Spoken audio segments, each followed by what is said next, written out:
我是 Emma。大家好，我小妖。Hello， 我是大川。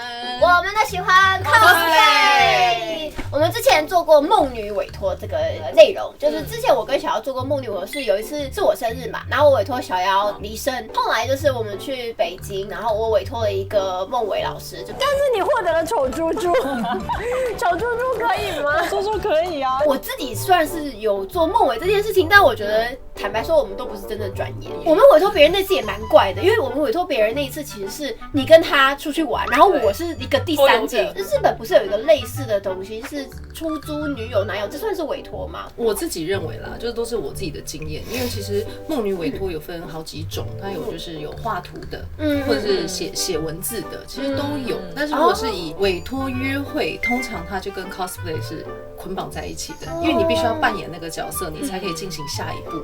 可是有的时候大家就光看他委托的约会的行程，就会觉得，同样都是可能会有一些钱，然后同样都是出去玩，那他会不会就是跟日本的那种出租女友啊，或台湾的伴游很像？但是其实我自己会比较关注在 cosplay 这一块，而不会是约会这一块。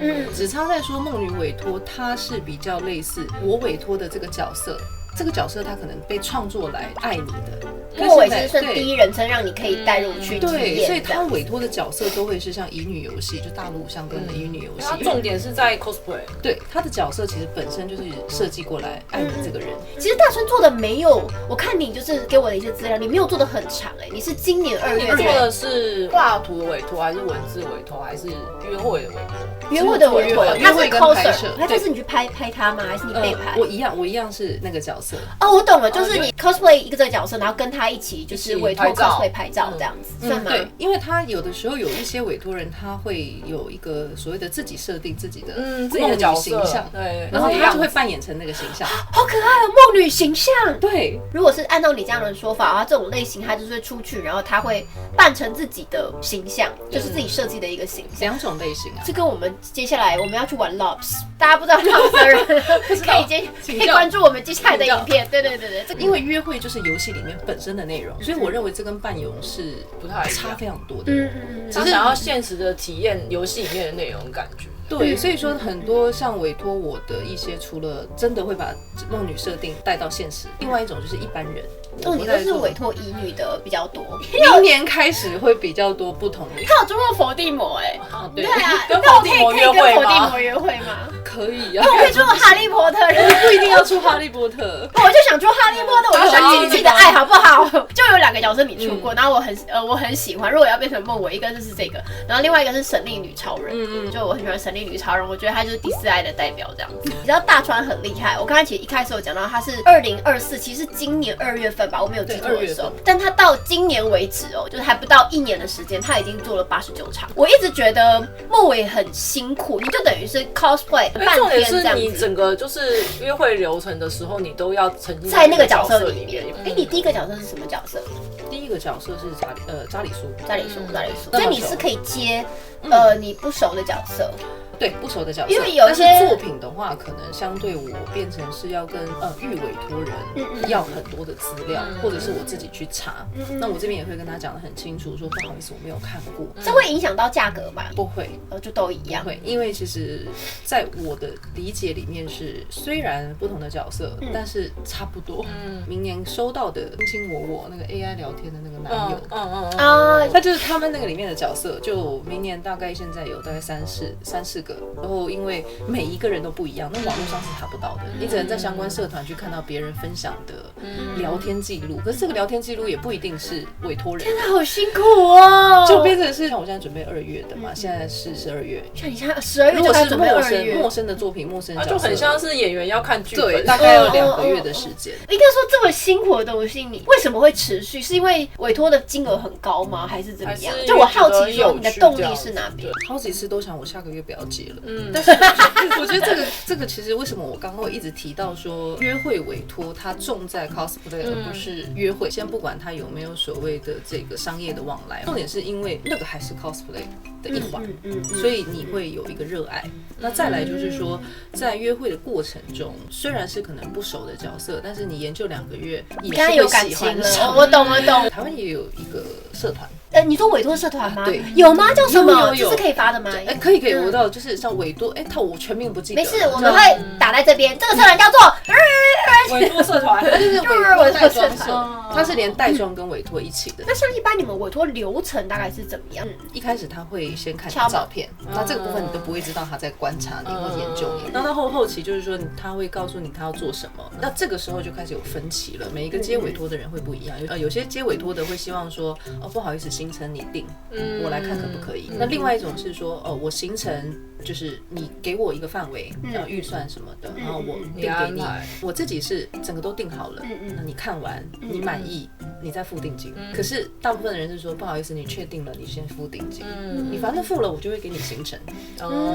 所以其实这个就跟一般做服务一样啊。加上有的时候我还是会为了说让委托人更喜欢那个行程，你会给他填一个问卷。我之前有填过，有，那个表单很长哦。那个表单就是好像做心理测验一样。印象比较深刻的是有包括说他会问你说要不要戴口罩，而且有些人还会说像说可以隔着口罩亲吻之类的。反正就是他有问我要不要戴口罩，我想说我又不是委托蝙蝠侠，要戴口罩干嘛？蝙蝠侠是遮这边，这边对啊。然后他还有问我 MBTI，然后还有问我说有没有想要收到什么样的礼物这样子。我那份问卷分几个部分，第一个对于自己的调查，然后对于那个你的性格，像我有性格测试，我给他性格测试，人格出来之后我会调查他一些基本想要的事情，例如说你约会中最想做的有哪些可以打勾，约会里面最不能做的有哪些打勾。例如呢？就例如说，你一定要拍贴，然后不想要去水族馆，然后最后回到你刚刚讲的那个，就是尺度的部分，就是说你能接受的互动，抱抱、牵手，对，到哪一个程度？那你自己本人接到什么程度？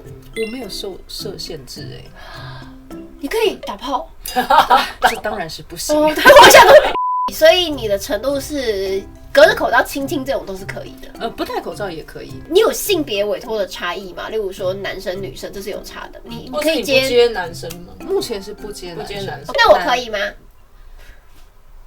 可以。可是我是男生嘞，那问你双标仔，双标仔，双标仔。那会有那种就是他已经不要的角色，他就是想要跟陆川，我想要跟陆川出去，就是从角色喜欢到你本人，那我想要再跟你出去，也是一个可以分享，就是说他在熟了以后，当然会希望说能够跟你本人对啊变得更好，肯定的，但不一定是要跟你干嘛哦，但他就是觉得我觉得你的人格魅力或什么都是我想要当朋友，就是想要交朋友，那就是不好意思没有办法。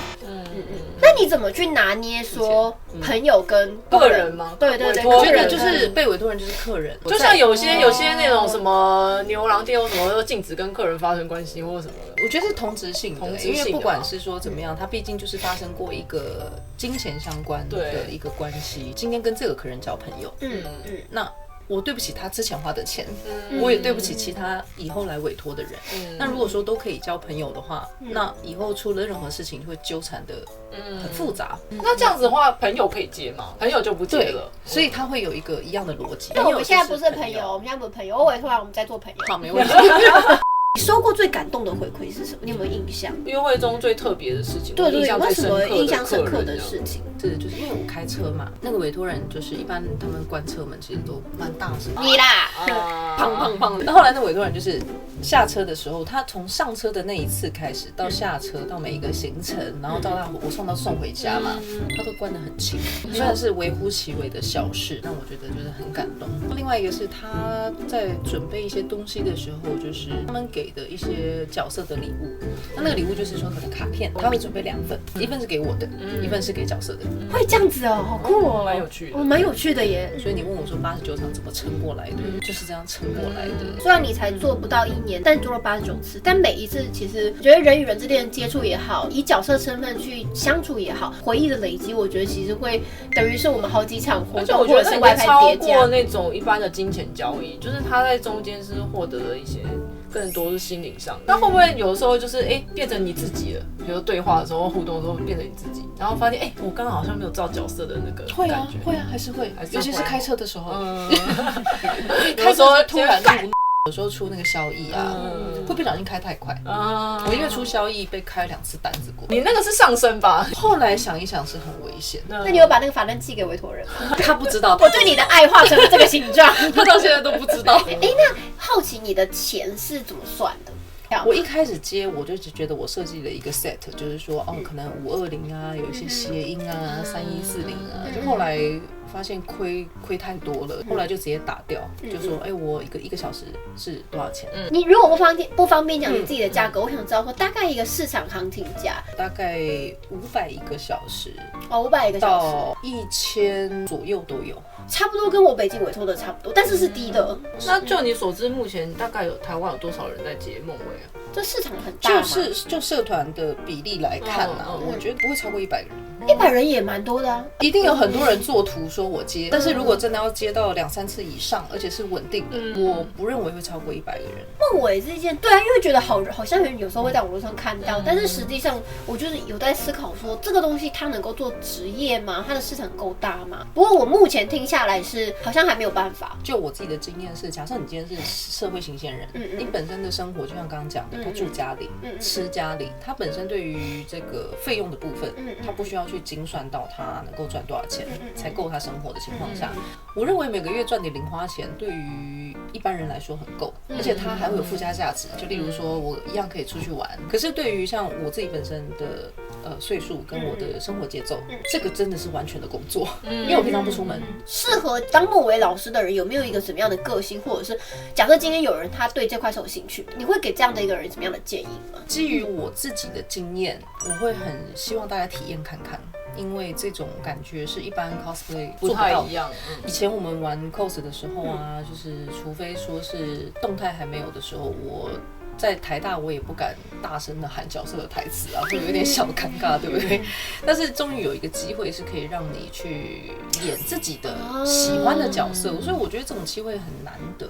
其实你也可以尝试看看，因为你喜欢这个角色，你可以去扮演的。但是其实这样子的状况也会有一个问题，在于说委托的大部分的每一个环节它都是花钱的，所以有的时候在你要做委托约会的时候啊，你自己本身没有那么多社会经验的时候，我会认为你可以先花钱委托别人看看，你先知道这个流程，知道说我今天花钱原来是这样子，然后不要去只看。所以像我自己就是因为经验不够，所以这快1年的时间，我觉得是吃了不少亏嘛。但这个亏绝对不是委托人的问题，这就是花钱买经验啊，要等级快速上升，就越来越成熟，越来越冷漠，就是讲的事情越来越多。因为以前我不太去讲说，不好意思哦，就1、2、3、4、5、6、7这样。现在就是大概到17项，可是看完。其实我觉得这样也好，因为你在前期的时候，至少我觉得双方说清楚，然后我讲清楚，你也讲清楚，然后我们是在就是都讲清楚的情况下，你情我愿的去一起出去玩，我觉得你就可以充分的享受这个过程，而不会说之后发生一些很多纠纷这样子。就所以想要做委托的人，其实除了自己的经验要够以外，还有一个心态就是说，你终究不是那个角色本人，所以其实，在你没有准备好的情况下，你就很容易陷进说他到底跟我是同好还是我的朋友。那就是边界感的问题，自己也要抓好。所以这个边界感，如果你没有抓好，本身这个人你的边界感就没有很足够的情况下，我建议不要去接委托。再来就是最后一个，我觉得这个会比较非主流的建议，就是共情能力跟同理心。其实如果这个是你身上最好的品质，你不要接委托。我说真的，因为很多人会觉得说，怎么可能？你不是应该要有同理心，然后要很温暖，你才有办法去接委托，不然你我说不是，你会害了自己，害了别人。对，因为你感受性太大了，然后人家跟你讲什么你都听进去，对，然后你回家就会一直陷在那个里面。所以我只能说，想要接约会委托，并不是想象中这么的轻松。像现在赖或什么，他们可能就一堆，一堆下来，那他们可能对你就是有些期待，不是读都不读啊。他要委托的时候，我就会出现，听起来是很可怕。包括这播出去之后，可能很多委托人会觉得，天哪，怎么这么可怕？其实听起来好像很现实，但我觉得其实这就是一个换位思考跟将心比心的，而且是保护自己啦，就是将心比心的态度这样子。所以我觉得就是为什么当初后来我什么都关掉了，但是还是会有人来问，我应该都会说我不要接。但是他一讲他的故事，还有他跟这个角色之间发生的一些为什么会喜欢，或者是他只要讲一句话说因为几月几号是我跟这个角色的周年，接。你也是一个很心软的人。今天非常谢谢大团，他们现在没有在接了，是不是？有，你可以请到他，然后我把他的资讯放在资讯栏，然后请大家请了他的时候，要准备一个说服他的故事。还有就是刚刚说的委托社团，因为你像媒合平台了，就是贴到这资讯栏里面。那大家如果真的有兴趣的话，无论是想要体验看看当一个委托老师，还是说想要去就是没有经验，然后想要去体验一下这是什么样的感觉呢？就是可以去试试看。结论讲是说，不论你是做的人还是接的人，我就觉得这件事情它都不要被一些外面的声音去影响。它不是伴游，它也不是一个用钱换取人际关系，它不用去想太多耶。那就是说，你今天想要做，你今天只要是本质上你就是在 cosplay， 你也很清楚知道你没有要蹭吃蹭喝，你也不是要靠这个去获得很大的一些利益。那我相信你什么事情都可以去尝试啊。你只要是觉得自己可以试试看，然后从自己身边朋友去尝试都可以。觉得也不用说被我影响说啊，我不能接朋友，不然我赚不到钱。一开始就不是赚钱的工作。陈星川我也有一度想过，就说自己这可不可以当正职？但我是真的觉得我没办法委托朋友了，因为我会有觉得天哪，这不就是那个人吗？可是我觉得我会想要委托朋友，因为我觉得很有趣。那你位置你根本就没有在，你只想要嘲笑你那个朋友而已吧？你只是想要看他，然后内心这样呵呵呵呵呵。对，我会内心呵呵。他好坏哦。这一集就是让大家分享一些关于梦委的，无论是站在委托老师的角度，或者是委托人的角度去分享一些这个圈子真正的一些事情，这样子。但也不能够代表说真的就是，应该说这个每个圈子都是这样，你不能够去代表一个圈子。但我觉得就是站在我们的经验立场去做一个分享，这样子。那如果喜欢我的频道呢，要记得订阅、按赞、留言、分享，开启小铃铛，然后加入会员。加入会员。